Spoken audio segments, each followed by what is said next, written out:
Hey everybody, I'm so excited to show you this service with this client that I'm doing. She's one of my all-time favorite blondes. She's absolutely gorgeous. Check out these extensions that we're doing today. If you want to see how we created this look, then keep watching.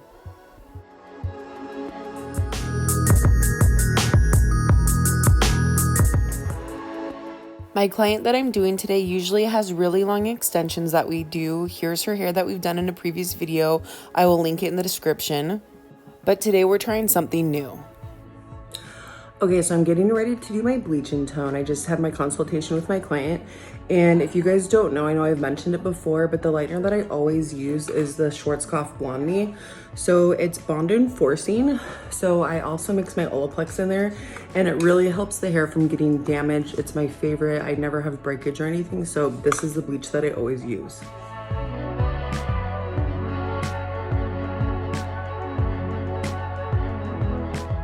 We've already gone through and done her rough trim, and I honestly kind of wish that I would have left her length where it was at, because I thought we were going to be taking her extensions up a little bit higher in the back area.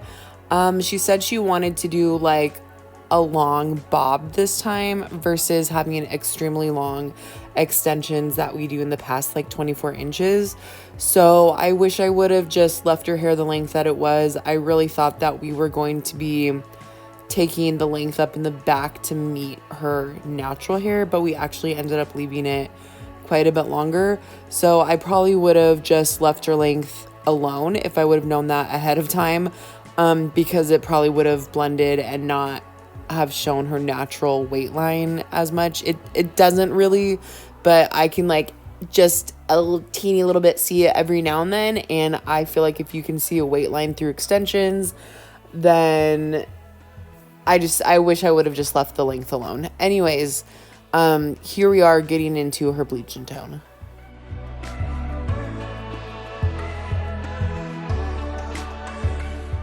I've done other bleach and tone videos before in the past, but I think I'm going to link those in the description below, so I will show you guys those if you want to watch them. I will say for her, as always, I always let people know her hair is naturally like a level 8. So for her to be able to achieve this really icy blonde look is extremely easy. She hardly has any grow out, like she doesn't have a heavy line because her hair is naturally so light. I always just like people knowing that, because if somebody has darker hair, it's just harder for them to achieve this blonde, and her hair stays pretty light. It doesn't get too brassy. So I just like people knowing that ahead of time, that the service can be a little bit harder to accomplish on somebody with darker hair that has a lot more warmer tones in the underlying pigment.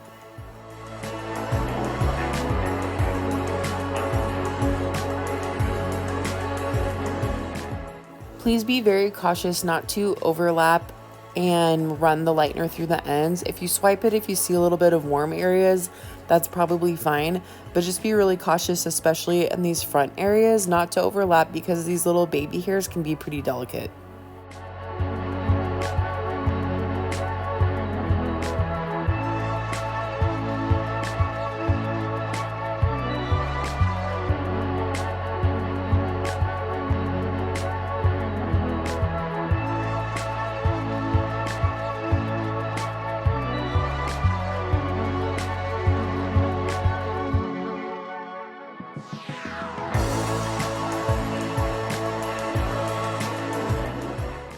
I prefer to use foil with my bleach and tones because I want to make sure that the bleach stays nice and warm and insulated, and I want the hair to process. I feel like it just gets an even lift, and I don't have to worry about going through and reapplying very much because I know that it's not going to dry out.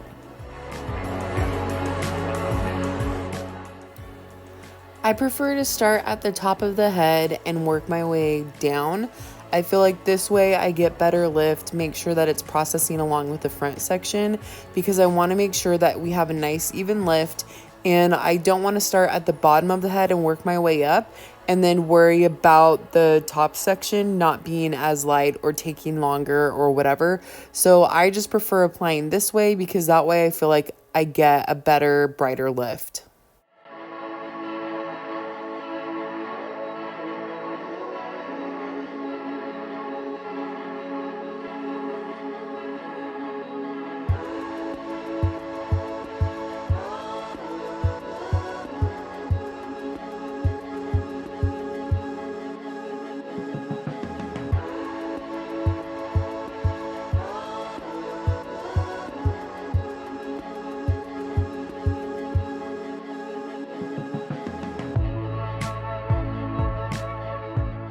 Now that I've made my way down to the nape of the neck, I'll let this process for probably like 10-15 minutes, see how she's coming along, double check my work and everything. She honestly doesn't have to sit that long because her hair is naturally so light. So I'll check my work after this processes, and then we'll start combing through the ends.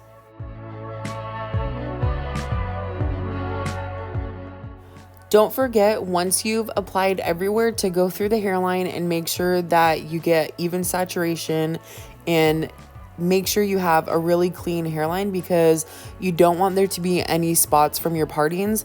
So after you apply, make sure you go through the whole hairline and double check your work to make sure you haven't left anything out.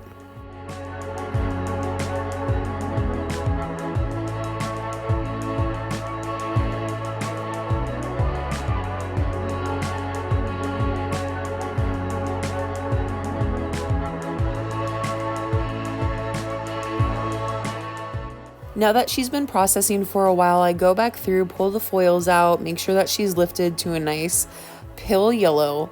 I want to make sure that I swipe the lightener through the ends again because it always amazes me how light the roots get and how over time the ends can get so brassy because her hair was this light before. It just, after flat ironing, heat on the hair, it just always warms up no matter who you are. So I always want to make sure that I go through and comb the lightener through the ends after it's weakened a little bit so it's not damaging to the hair.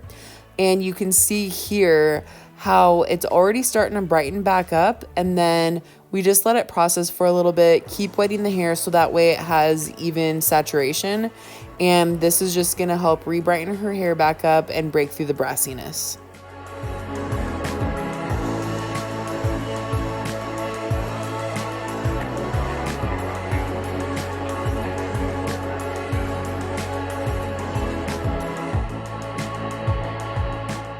This is usually the point where I start panicking because look at how bright she is at the root. Look at that heavy line of brassiness.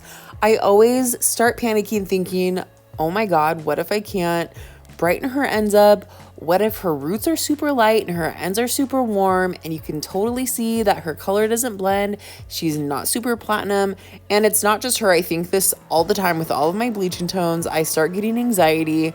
But, you know, follow the steps, make sure that you formulate correctly, and honestly, it always turns out great.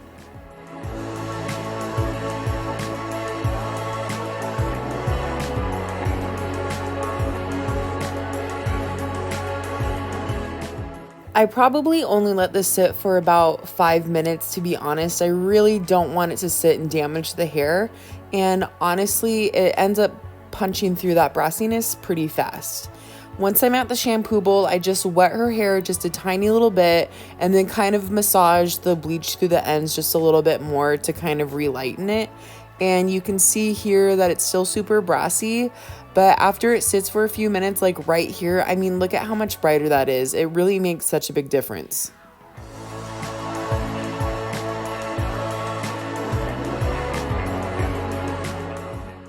I always do treatments for my clients. This is the acidic milk rinse by Biolage, and I honestly love this. This makes the hair feel so healthy. It just kind of brings the pH back, you know, the balance back to the hair. After doing treatments like this, the hair just feels really, really frazzled for a few days, but I swear, get this, use it on your clients. I do not charge extra for this. I just include it in the service because healthy hair is just gonna give me better retention with my clients. I always use Olaplex. I do not charge for this part of the service either. I see people charging sometimes $50 or $60 for like Olaplex treatments, and to me, I just don't like doing that. I like including this in my service because I feel like healthy hair shouldn't be an option. So for me, it makes sense just to include it because that's just gonna give my clients more trust in me. This is what I'm using to tone her hair. And you can see how much that kicks the breasts out. It's toning down really nicely. We're not going for a super ashy look. We're trying to stay more of a brighter blonde. And here you can see that it actually toned down really, really good. That heavy line of brassiness is gone. And so I'm really happy with the way that her toner turned out. Can I just give myself a high five? Look at how perfect those colors match together. Now we're going through and we're going to section for her extensions. So I'm asking her to find her part. So that way I can try to get up as close to her part as possible, but I want to make sure it's on the right side. Today we're going to do natural beaded wefts for her extensions. This is a different method than we've normally used, and make sure when you do these that you're doing your 2 finger sections above the ear, because as these grow out in like 6 weeks, you don't want them hanging down and like hitting the ear. So make sure when you do your partings that you're going through and you're double checking to make sure that you are 2 finger lengths or 2 finger widths above the ear.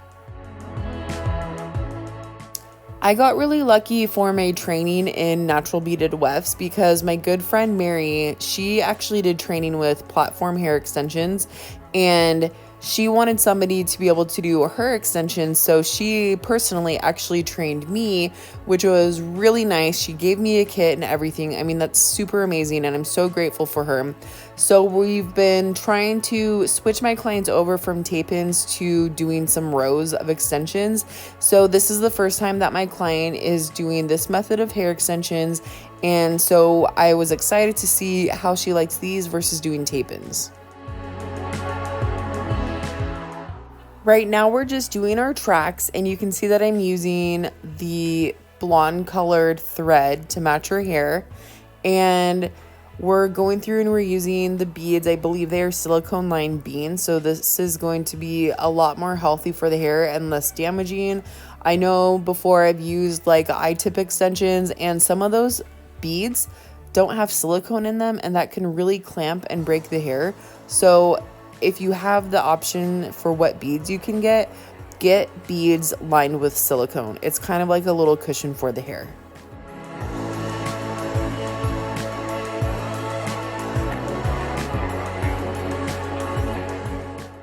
Okay, so here is her first row that we've done, and I feel like I'm just going to show you the process along the way. I will say for sure that this is so much more work, so much more meticulous, and so many more things to remember than just doing tape-ins.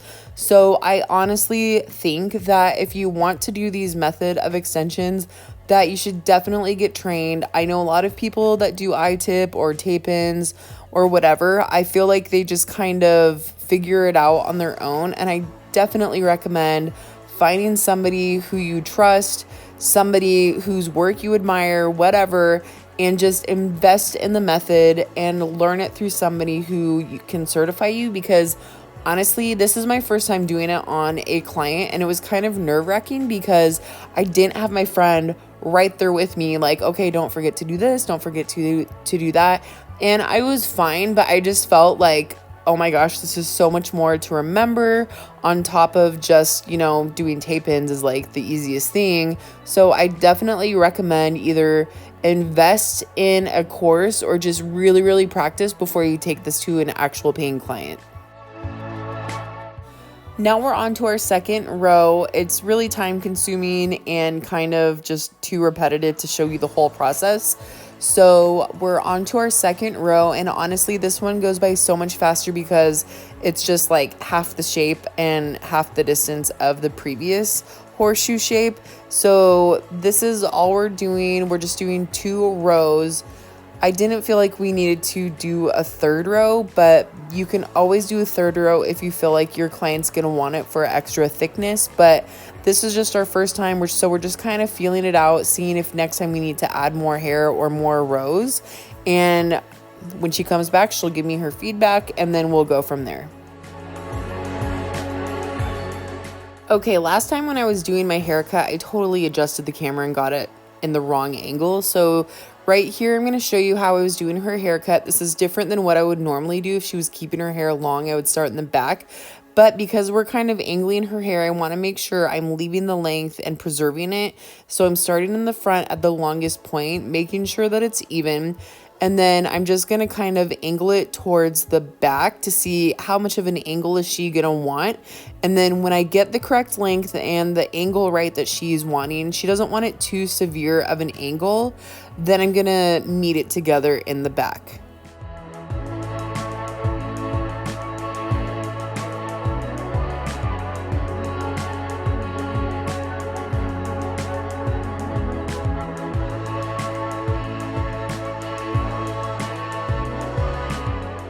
Here's the finished length. We're definitely a lot shorter than we've normally done, but she just wanted to do something more low maintenance.